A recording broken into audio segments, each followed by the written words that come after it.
The radio crackled to life at 0247 hours, static, then breathing, then nothing.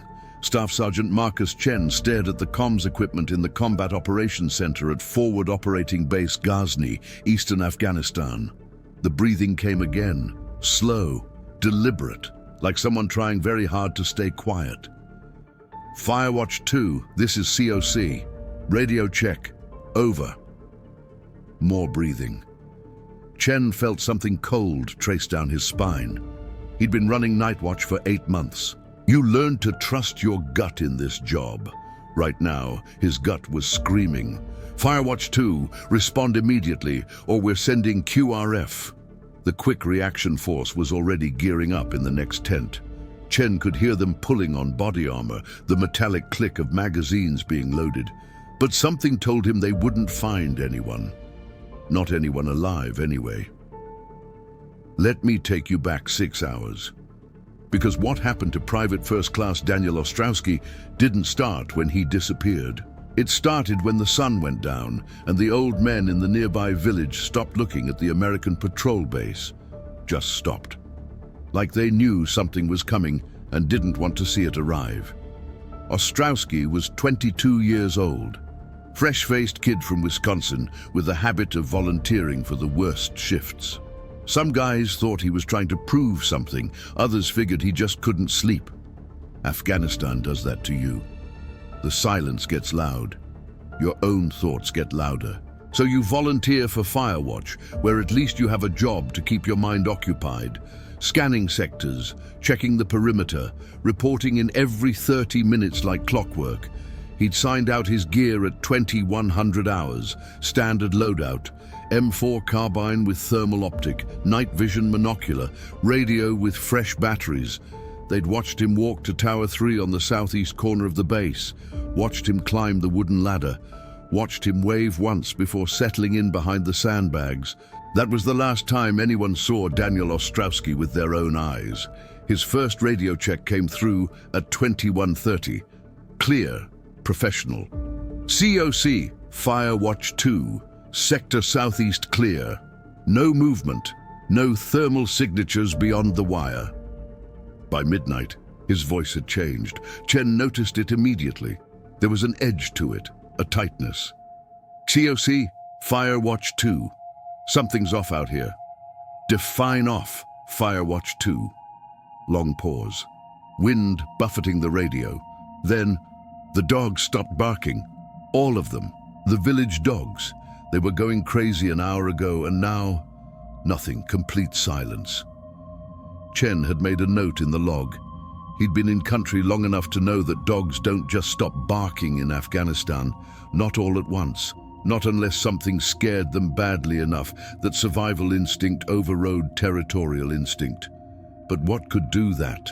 The Taliban didn't have that effect. Wild animals didn't have that effect. Copy that, Firewatch 2. Keep eyes open.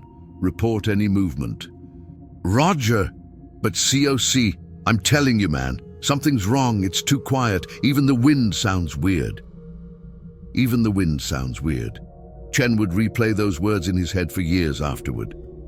At 0100 hours, Ostrowski had called in his scheduled check.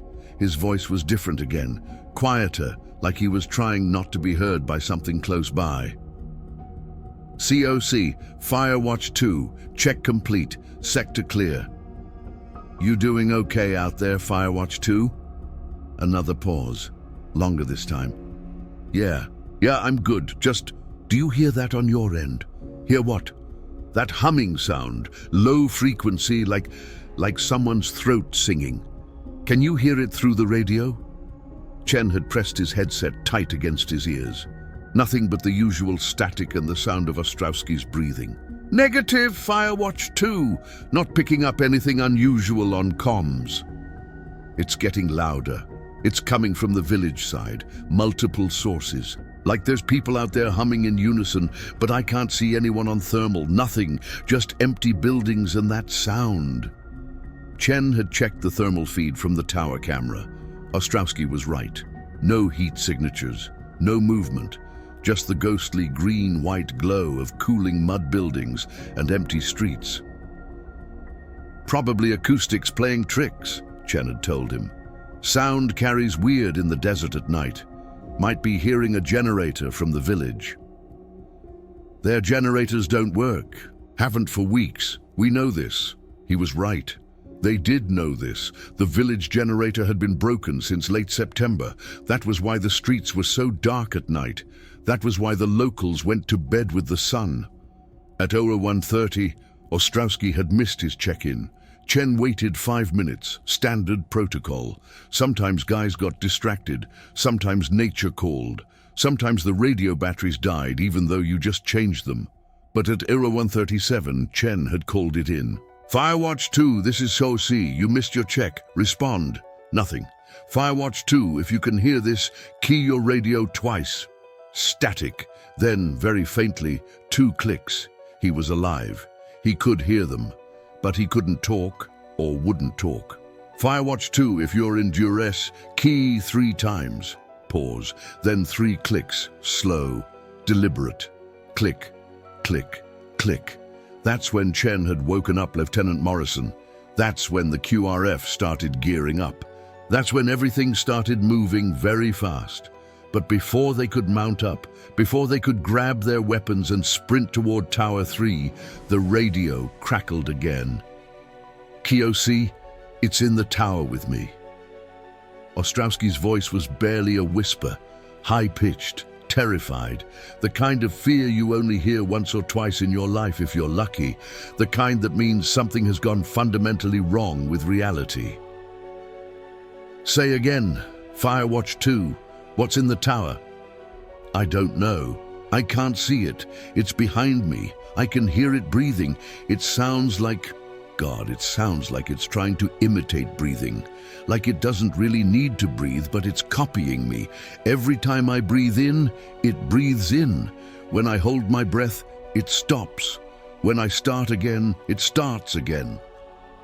The hair on Chen's arms stood straight up. He could hear it now too. Through the radio, that second pattern of breathing, slightly delayed, slightly off rhythm, like an echo that didn't quite match. "Firewatch 2, get out of that tower right now, that's an order. Climb down and head to the COC. I can't move. If I move, it'll know I know it's there. It's pretending I can't hear it, but I can. It's right behind my head. I can feel heat, breath, on my neck." Lieutenant Morrison grabbed the radio. "Ostrowski, this is Morrison. You need to move now. QRF is 30 seconds out. Move toward them." "Sir, I'm telling you, if I move, something bad happens. I can feel it. It's waiting for me to acknowledge it. It wants me to turn around. It keeps moving into my peripheral vision. A hand, pale. Too many fingers. Every time I almost see it, it moves back. It's playing with me." The QRF had reached the base of Tower 3 by then. 4 Marines in full battle rattle, weapons raised, climbing the ladder as fast as their gear allowed. Through the tower camera, Chen watched them ascend. Watched them reach the top. Watched them freeze. "COC, this is QRF lead. Tower is empty. Repeat, tower is empty. Ostrowski is not here." But his voice was still on the radio, still whispering. "I can see them climbing up. I can see the team. Why can't they see me? I'm right here. I'm waving at them. Why are they looking through me?" "Firewatch 2, the tower is empty. Where are you?" "I'm in the tower. I'm sitting exactly where I've been sitting for 3 hours. The QRF is standing 5 feet away from me. Jenkins just walked through me. His shoulder passed through my chest and I felt nothing. Cold, like being dunked in ice water. Am I dead? Did I die and not notice?" The QRF was tearing through the tower now, throwing sandbags aside, checking every corner with flashlights and night vision. Ostrowski's rifle was there, propped against the wall exactly where it should be. His night vision was there, his water bottle, his notebook with the watch log filled out to 01:30. But no Ostrowski. "Check outside the wire," Morrison ordered. Maybe he climbed down the outside. But Chen was still listening to the radio, still hearing that voice, still hearing that second pattern of breathing that shouldn't exist. "Something's happening," Ostrowski whispered. The humming is back, louder. It's not coming from the village anymore. It's coming from below me, under the tower. Like there's something beneath the ground and it's calling. I think it's been here the whole time. Under the base. We built this fob on top of something old. The locals tried to tell us. Remember when we first arrived? The elder said this land was cursed, said soldiers disappeared here during the Soviet war. We laughed at him. Chen remembered. Of course he remembered. The old man with the white beard and the clouded left eye. He'd stood at the edge of the construction site and watched them pour concrete for the tower foundations. Watch them string concertina wire, watch them dig fighting positions, and he'd said in broken English, bad place, old place, things sleep here, you wake them with your noise. They dismissed it as superstition. Local folklore meant to scare the foreigners. Every village in Afghanistan had stories like that. Ghost soldiers, demon jinn, ancient battles that never ended. You couldn't take it seriously, or you'd never sleep. The humming has words now, Ostrowski said. His voice was distant, dreamy, like he was falling asleep. I can almost understand them. It's not Pashto, it's older, much older. It's telling me to come down, to follow, to see what's below. It says there are others down there, others who listened. Soviets, British, people from even before that. Soldiers from armies that don't exist anymore, all waiting, all humming. Ostrowski, don't listen to it, Morrison said. Whatever you're experiencing, it's not real. You might be having a medical emergency, low blood sugar, dehydration. We're going to find you and get you help. I can see the entrance now. It's opening in the floor of the tower, right where I'm sitting. Stone stairs going down, torches on the walls, but the fire is blue. Wrong color, wrong light. The humming is coming from down there, so many voices. They want me to join them. They're lonely. They've been alone so long. The QRF was using metal detectors now, scanning the ground around the tower for any sign of digging, any sign of tunnels. Afghanistan is riddled with tunnels, some from the Soviet era, some from the British occupation in the 1800s, some even older. But nothing showed up on the metal detectors, nothing showed up on the ground-penetrating radar they brought out at first light. I'm going down the stairs, Ostrowski said. I have to know, I have to see. The humming is beautiful now. It's not scary anymore, it's welcoming. It's saying I can rest. No more watch duty, no more fear, no more dreams about IEDs and ambushes. Just peace, just darkness, just the company of soldiers who understand. Firewatch 2, do not go down any stairs. Maintain position, we are coming to get you. But Chen already knew they wouldn't find him. You could hear it in Ostrowski's voice, that finality, that acceptance. He was already gone, not dead, just somewhere else. Tell my mom I wasn't scared at the end, Ostrowski said. Tell her I found something. I don't know what, but it's been here longer than countries, longer than flags, longer than any of the reasons we fight. It's patient. It collects us, one at a time, when we're alone, when we're tired, when we stop believing in the things that keep us anchored. The breathing on the radio began to slow, deep breaths, further and further apart, and that other breathing, that mimic breathing, it slowed too, matching him, following him down. There are so many of us here, Ostrowski whispered. I can see them now, different uniforms, different eras, all sitting in the dark, all humming, all waiting for the next one. We're not prisoners, we're not dead. We're just collected, preserved, the way museums preserve things, the way anthills collect. This land takes soldiers. It's what it does, it's what it's always done. Firewatch 2. My name is Daniel Ostrowski. I was 22 years old. I was from Wisconsin. I joined the army because I wanted to matter. I wanted to do something important. The radio went silent, not static, not dead air, actually silent. The kind of silence that has weight, has presence. Chen clicked through channels, tried different frequencies, nothing. The radio was functioning perfectly. It just wasn't receiving anymore because there was nothing left to receive. The QRF searched until dawn. They brought in dogs, engineers. They excavated around the tower foundation. Nothing. No tunnels. No chambers. No stairs leading down into the earth. Just packed soil and rock going down 30 feet to bedrock. The tower had been built on solid ground. Nothing underneath but stone that had been there for millions of years. They found Ostrowski's body 3 days later, not in the tower, not under the tower, in a dried riverbed 2 kilometers outside the wire. No signs of trauma, no signs of struggle. His body was sitting upright against a rock, legs crossed, hands in his lap. His eyes were open.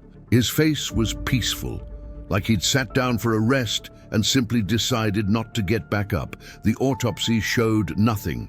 Heart was fine, brain was fine, no toxins, no diseases, no physical cause of death. The official report listed it as exposure combined with possible psychological break, but the medics who examined him told Chen something off the record. They said his core temperature was too low. Even accounting for 3 days in the Afghan winter, his body was too cold. Like he'd been sitting there much longer than 3 days. Like he'd been frozen and then thawed. And there was something else. Something they didn't put in the report because they couldn't explain it. Under his fingernails they found soil. Ancient soil. The kind that comes from deep underground, the kind that hasn't seen sunlight in thousands of years, the kind you'd only find if you'd been digging or climbing or descending stairs that shouldn't exist. Chen left the army 6 months later. He still has the audio file from that night. He's never shared it, never uploaded it, never played it for anyone except one researcher who specialized in archaeological sites in Afghanistan. The researcher listened twice, went pale, said there were stories about that region, old stories, pre-Islamic, from when the Silk Road ran through those mountains and soldiers from a dozen empires died fighting for control of the passes. The locals said the land collected them, preserved them, kept them in chambers beneath the earth where they would hum songs from their homelands and wait for others to join them. Every soldier who disappears feeds the collection. Every voice adds to the choir. And somewhere under the mountains of eastern Afghanistan, if you listen carefully on a quiet night, you can hear them. Thousands of voices, thousands of soldiers, all humming, all waiting. The FOB was abandoned 8 months after Ostrowski disappeared. Not because of casualties, not because of Taliban activity, because soldiers kept requesting transfers, because the night watch position stayed empty even when ordered filled, because 3 more men reported hearing humming, seeing stairs, feeling breath on their necks. The tower is still there. Chen looked it up on satellite imagery last year.